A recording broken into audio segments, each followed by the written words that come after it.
नमस्कार दोस्तों, आप देख रहे हैं ए न्यूज टुडे। दोस्तों, क्या नरेंद्र मोदी और अमित शाह का अचूक राजनीतिक गणित इस बार पूरी तरह फेल हो चुका है? क्या चाणक्य कहे जाने वाले नेताओं के चक्रव्यूह को इस बार विपक्ष ने बीच चौराहे पर ढा दिया है? जी हां, संसद के मानसून सत्र से ठीक पहले दिल्ली के सियासी गलियारों से जो खबर सामने आ रही है उसने बीजेपी खीमे की नींद उड़ा दी है। जिस मिशन 360 यानी संसद में 2/3 बहुमत के दम पर बीजेपी देश के संविधान और व्यवस्था को बदलने का सपना देख रही थी, उसका पूरा का पूरा खेल बिगड़ चुका है। 41 सांसदों का वो चमत्कारी आंकड़ा जिसे हड़पने के लिए पूरी ताकत झोंक दी गई थी, लेकिन अब बीजेपी के हाथ से रेत की तरह फिसल गया है। दोस्तों, आखिर कैसे राहुल गांधी और इंडिया गठबंधन ने पलट दिया पूरा खेल? कैसे अमित शाह के मिशन 307 और 360 की हवा निकल गई? चलिए आज खोलते हैं इस बड़े सियासी ड्रामे की पूरी कुंडली। दोस्तों, सबसे पहले इस खेल के पीछे का गणित समझिए, क्योंकि बिना गणित के यह सियासत समझ में नहीं आएगी। पिछले 1 महीने से चर्चा थी कि बीजेपी संसद में एक तरफा राज चाहती है। इसके लिए उन्हें चाहिए था संविधान के अनुच्छेद 368 के तहत 2/3 बहुमत। लोकसभा में कुल 543 सीटें हैं और अगर कोई बड़ा असंवैधानिक संशोधन पास कराना हो तो कम से कम 360 सांसद का वोट चाहिए।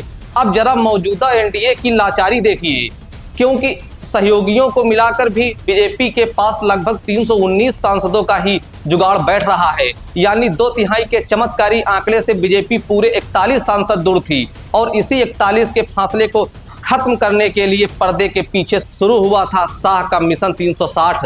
राजनीति साफ थी, या तो विपक्षी पार्टियों में फूट डालो या फिर वोटिंग के वक्त उन्हें सदन से गायब कर दो ताकि बहुमत का आंकड़ा अपने आप कम हो जाए। लेकिन इस बार चाणक्य का पासा पूरी तरह फेल हो गया।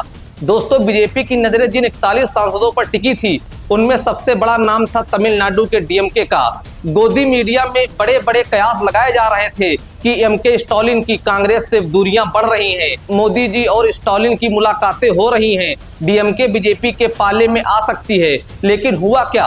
संसद सत्र से ठीक पहले डीएमके ने साफ कर दिया कि वो इंडिया गठबंधन के साथ चट्टान की तरह खड़ी है। सीजीआई को लिखी गई चिट्ठी पर साइन करके स्टालिन ने बीजेपी के सारे अरमानों पर पानी फेर दिया है। अब आइए महाराष्ट्र की तरफ, जहां बीजेपी ने पहले भी पार्टियां तोड़ी, वहां इस बार शरद पवार ने ऐसा दांव खेला कि बीजेपी चारों खाने चित हो गई है। खबरें गर्म हैं कि शरद पवार की एनसीपी का कांग्रेस में औपचारिक विलय होने जा रहा है। महाराष्ट्र के बड़े नेताओं ने साफ कर दिया है कि जो लोग सेकुलर विचारधारा में यकीन रखते हैं वो अब एक मंच पर आ रहे हैं। यानी एनसीपी के सांसदों को तोड़ने का जो ख्वाब बीजेपी देख रही थी वो ख्वाब ही रह गया है। अब सवाल यह उठता है कि आखिर बीजेपी को इन 41 सांसदों की इतनी बेसब्री से जरूरत क्यों थी?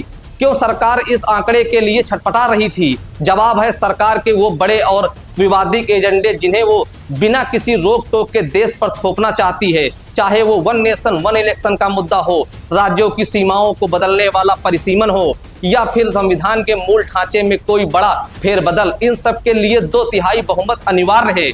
लेकिन अब जब 41 सांसद हाथ से निकल गए हैं तो अमित शाह और पीएम मोदी के इस बड़े प्रोजेक्ट पर हमेशा के लिए ब्रेक लगता हुआ दिखाई दे रहा है।